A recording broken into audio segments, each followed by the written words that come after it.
నమస్తే, welcome to okay TV. నేను విభాను. ప్రస్తుతం సిద్దిపేట జిల్లాలో ఒక సొంత 15 గుంటల భూమిలో నేను హనుమాన్ సంబంధించిన దేవాలయాన్ని నిర్మిస్తే నన్ను ఆ గుడిలోకి రానివ్వట్లేదు, రెడ్డి సామాజిక వర్గానికి సంబంధించిన నేను ఎస్సీని అని చెప్పి 2017లో గుడి నిర్మిస్తే అప్పుడు రానివ్వట్లేదు, ఎన్నో పూజలు చేస్తా ఉన్నారు కానీ అసలు లోపలికి అలౌ చేయట్లేదు అని చెప్పేసి కూడా ఆవేదనతో ఒక వ్యక్తి, సిద్దిపేటకు సంబంధించిన వ్యక్తి ప్రజావానికి రావడం జరిగింది. దానికి సంబంధించి మాట్లాడతారు. అన్న చెప్పండి. అన్న, నా పేరు పత్తుల చంద్రము, సిద్దిపేట టౌన్, అంబేద్కర్ నగర్. హౌసింగ్ బోర్డులో ఒక ఇల్లు ఉంటుంది. హౌసింగ్ బోర్డులో ఇల్లు ఉంటుంది. హౌసింగ్ బోర్డులో మా వ్యవసాయ భూములు ఉంటాయి. అప్పుడు 1976లో అప్పటి ఇందిరమ్మ ప్రభుత్వం మా తాతలకు మనిషికి 15 గుంటలు, 5 గుంటలు, 20 గుంటల చొప్పున ఎస్టీలకు, దళితులకు ఇవ్వడం జరిగింది. అందులో భాగంగా మాది 15 గుంటల భూమి మా తాత పేరు మీద, పత్తుల అన్నయ్య పేరు మీద ఉండే 76లో. ఆ తాత తదానంతరం మా నాన్నమ్మ పేరు మీద ఎక్కింది. మా నాన్నమ్మ కళ ఏంటంటే అక్కడ ఒక టెంపుల్ని కట్టాలి బిడ్డ, మాకు ఉండి జాగేందుకు, మనకు హనుమాన్ భక్తులను ఒక టెంపుల్ కట్టాలనే ఉద్దేశంతో ఆమె చెప్తే నేను అక్కడ ఆ టెంపుల్ నిర్మాణం చేయడం జరిగింది. ఆ నిర్మాణం చేసి అక్కడ అప్పుడు చిన్న గ్రామీణ ప్రాంత వాతావరణం ఉండే, అప్పుడు బిల్డింగ్ లేవు, అంత ఓపెన్ ప్లేస్ ఉండే. గ్రామ పంచాయతీ ఏరియా, అప్పుడు లింగడిపల్లి గ్రామ పంచాయతీ ప్రశాంత్ నగర్ అందరూ. ఇప్పుడు టౌన్లో కలిసింది. అయితే అప్పుడు ఆ భూములు 5,000 గుంట, 10,000 గుంట కొంతమంది సంపన్న వర్గాలు చుట్టుపక్కల ఉన్న వాళ్ళంతా కలిసి కొనుక్కొని గత ప్రభుత్వం కేసీఆర్ ప్రభుత్వంలో 59 జీవో అయినప్పుడు అక్కడ రేట్లు బాగా పెరగడం జరిగింది. ఇక అక్కడ మంచి విలాసవంతమైన బంగ్లాలు కట్టుకొని, టెంపుల్ ఏరియాలో విలాసవంతమైన బంగ్లాలు కట్టుకొని వాళ్ళు ఇప్పుడు ప్రస్తుతానికి ఉన్నటువంటి కౌన్సిలర్ కొండం కవిత సంపత్ రెడ్డి అంటే ఆయన ఎవరైతే ఉన్నారో ఆ సంపత్ రెడ్డి గారి ఆధ్వర్యంలో కొంతమంది ఈ రెడ్ల కమ్యూనిటీ ఏర్పడి అక్కడ నాకు నా హనుమాన్ గుడికి నాకు బోర్డు ఉండే, బోర్డు ఉండే బుద్ధ చైతన్యపురి హౌసింగ్ బోర్డు పత్తుల చంద్రం ఆలయ నిర్మాణం అంటే చైర్మన్ ఉన్నది. ఈ బోర్డు నేను లేని సమయంలో తొలగించి వాళ్ళు కమిటీ వేసుకొని నన్ను గుళ్ళకి రానియకుండా చాలా రోజులు ఇచ్చేస్తే ఇంజక్షన్ ఆర్డర్ తీసుకున్నా. ఏమి ఇయ్యలే. ఆ భూమిపై నేను కోర్టులో ఇంజక్షన్ ఆర్డర్ కూడా తీసుకోవడం జరిగింది. ఇంజక్షన్ ఆర్డర్ తీసుకున్నా కూడా మొన్న నేను 14 తారీఖు 2వ నెల గుడికి పోతే ఆ గుడికి నన్ను ఎందుకు వచ్చినామని చెప్పి అక్కడ ఉన్నటువంటి కొంతమంది అగ్రవర్ణాలు నన్ను కొట్టడం జరిగింది. నేను అదే రోజు పోలీస్ స్టేషన్ కంప్లైంట్ ఇచ్చిన.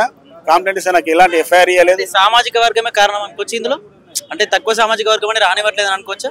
కాస్ట్, నేను దళితున్న ఉద్దేశంతో నన్ను రానియడం లేదు. దీనికి పూర్తిగా ఇప్పుడు వివక్ష కనిపిస్తుంది. మీకు ఫొటోస్ కూడా పెడతా. నన్ను ఘోరంగా కొడితే నేను పోయి 1 టౌన్లో కంప్లైంట్ చేస్తే నాకు ఎఫ్ఐఆర్ ఏమీ లేదు.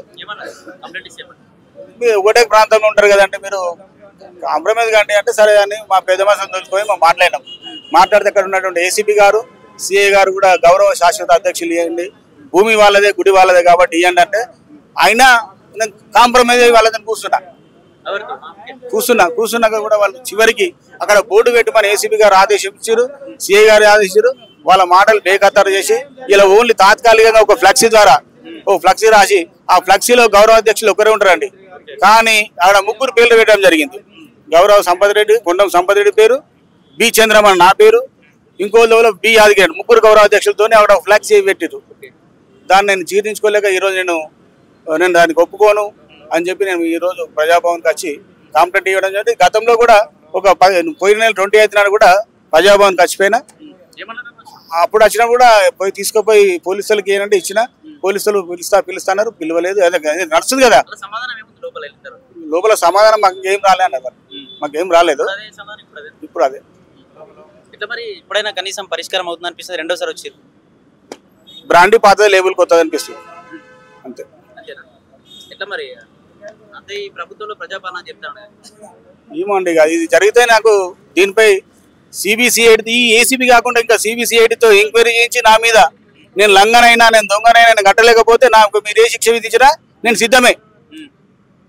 అది మీ ఈ ప్రభుత్వానికి చిత్తశుద్ధి ఆ పని చేయండి. ఇప్పుడు ఈ సమస్యని హరీష్ రావు దగ్గర తీసుకెళ్లే ప్రయత్నం చేసిరా? చేయలేదు సార్, చేయలేదు. చిన్న విషయంగా పెద్ద మనిషి ఆయన బాగా బిజీ ఉంటాడు సార్. ఆ సార్కు నేను ఏం చెప్పలే. ఆయన ప్రజల మనిషి, జనంలో తిరుగుతాడు, జనంలో ఉంటాడు. ఇక నేను చిన్నోడిని ఆ సార్ దగ్గర పోయి చెప్పడం ఎందుకని నేను చెప్పలేదు.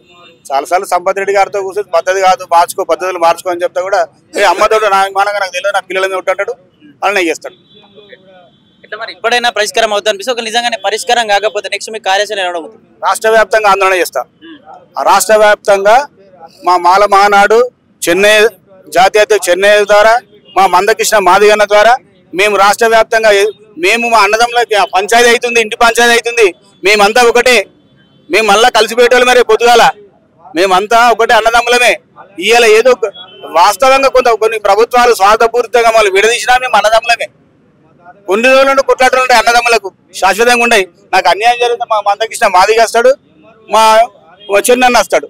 వీళ్ళందరినీ కలిసి వాళ్ళ కాళ్ళ వేళ్ళ పడి నేను రాష్ట్ర వ్యాప్తంగా ఆందోళన చేపడతాను. నాకు న్యాయం జరిగేంత వరకు పోరాటం చేస్తా.